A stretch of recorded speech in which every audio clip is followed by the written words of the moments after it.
um dado importante, só um segundo, porque aí é uma questão cronológica. Antes do dia 17 de março de 2019, quando ele foi eleito em 2018, no dia 30 de novembro de 2018, ele faz uma primeira visita onde ele quer também fazer essa manifestação epifânica, né? Essa manifestação daquilo que ele representa de novidade para o quadro político brasileiro como sendo esse ungido de Deus. Ele não visita uma comunidade evangélica, uma comunidade cristã de tradição evangélica. E é onde também está a minha observação, porque as comunidades evangélicas houve muitos estudos sobre isso, né? Então, quando ele fazia algum tipo de movimento em direção a organizações, a associações, a grupos cristãos de tradição católica, aquilo que chamava mais atenção. Então, no dia 30 de novembro de 2018, ele faz a primeira visita dele, depois de eleito, à comunidade católica Canção Nova. Ele é recebido no santuário central da Associação Canção Nova, né? E ele recebe uma bênção do fundador, da cofundadora e, logicamente, dos outros clérigos de maior importância dessa associação, né? E o fundador diz: assim como a Salomão, que Deus dê a ele, Bolsonaro, toda a sabedoria. Então já é uma unção, né? Uma unção comunitária, coletiva, em línguas, né? Porque eles também seguem um pouco da renovação carismática. E aí ele recebe do fundador essa unção, essa bênção transmitida em rede nacional, se a gente pensar em termos de internet, em rede mundial. Né? Mas ele responde da seguinte forma, já em 30 de novembro de 2018. Então, as coisas não acontecem por acaso. Ele diz assim: quero, mais uma vez, agradecer a Deus por ele estar vivo. Fui salvo pelas mãos de Deus.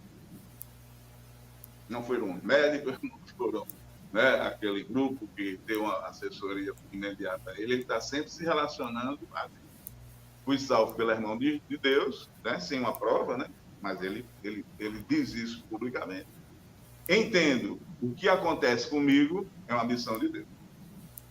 Então, se você pensar aquilo que ele disse em 30 de novembro de 2018 e reforça, aí já empossado, aí já com a faixa presidencial, vai para a matriz do conservadorismo para dizer o que diz, né?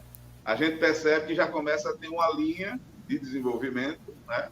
Onde vai ser ampliada, amplificada, aprofundada toda essa forma de pensar, de produzir signos, de produzir símbolos. E uma coisa que também é muito importante na nossa forma de ver, ele não atribui a soberania popular à eleição dele. Ele atribui a soberania divina à eleição dele, né? Então, isso é tudo muito bem, pelo menos da forma como a gente observa e da forma como foi desenvolvida, a gente vê que existe uma concatenação muito bem tramada, traçada nisso. Só me permite mais 2, 3 exemplos. No dia 2 de maio, ele vai para um encontro internacional aí na região de vocês, em Santa Catarina, que são os Gideões, e reforça a mesma questão. Fui salvo da facada pelas mãos de Deus e fui eleito, ungido, presidente do Brasil. Então, tudo que eu vier a fazer, né, tudo que eu vier a executar, todas as dificuldades, inclusive, que forem apresentadas, colocadas para o povo brasileiro, não vem de um presidente qualquer como eram os outros.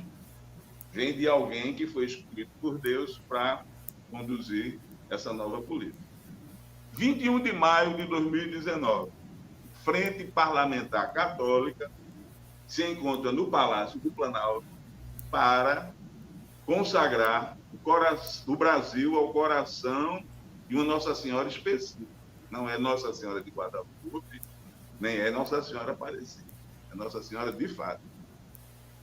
Então, essa frente parlamentar, com várias associações, a Canção Nova estava lá, Rede Vida estava lá, muitas associações marianas estavam lá, né? E o Eros Biondi, que foi reeleito agora, deputado lá de Minas Gerais, ele que foi uma espécie de coordenador, né? Um cicerone desse evento, tem um momento que ele faz a fala dele e ele diz uma coisa que é muito interessante. Vejam o desenvolvimento das coisas. Não foram só as vendas. Na perspectiva dele, nesse evento mariano, ele compara Bolsonaro a João Paulo II. Por quê? Porque João Paulo II também sofreu um atentado de morte e não morreu. Então ele diz, o Eros Biondi diz, a exemplo de João Paulo II, Bolsonaro foi salvo da morte, né, da facada, por quem? Por intermédio de quem? Pelas mãos de Maria. Né? Isso dito em rede nacional para um grupo de católicos, né, que são fiéis, adeptos da dimensão mariana da fé deles. Para fechar, 19 de junho, ele vai para a sede mundial da Fazenda da Esperança. Também aí, pertinho de você, para Figueiredo. No Centro Mundial, ele é recebido de uma forma muito efusiva pelo fundador, e o fundador diz, numa transmissão pública da Rede Vida, toda a minha observação é uma observação direta através das publicações. Eu nunca vou pela interpretação indireta, eu procuro ver a manifestação direta dessas personalidades. O fundador diz, foi um momento divino, foi um momento de graça. Isso na sequência, 2019 ainda, primeiro semestre. 12 de julho de 2019, ele vai para a Igreja Mundial do Valdemiro Santiago. Renova novamente a mesma cantiga da Bíblia. Não fui morto, não morri da facada pela mão de Deus, Deus me salvou, e fui eleito porque a vontade de Deus quis assim. Não foi a vontade do povo. Mas ele acrescenta um ingrediente importante nessa questão, que hoje a gente está vendo os resultados, mas que começaram em 2019. Ele diz o quê? Que o Brasil precisa voltar a instituir o voto impresso nas próximas eleições.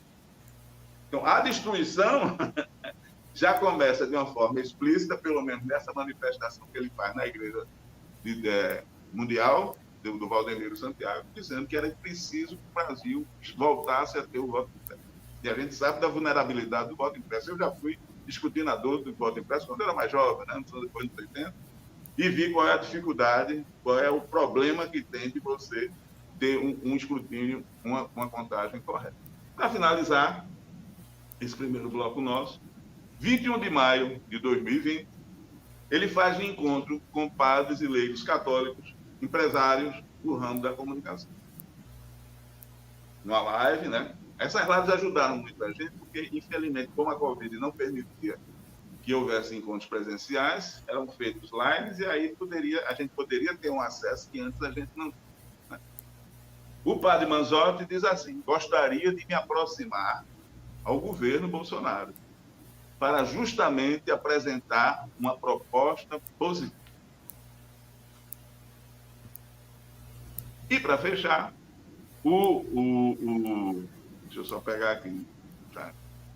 Monteiro de Barros, que é o CEO da Rede Vida, ele fecha esse momento de uma forma muito interessante. Nós, presidente Bolsonaro, temos muito em comum. Né?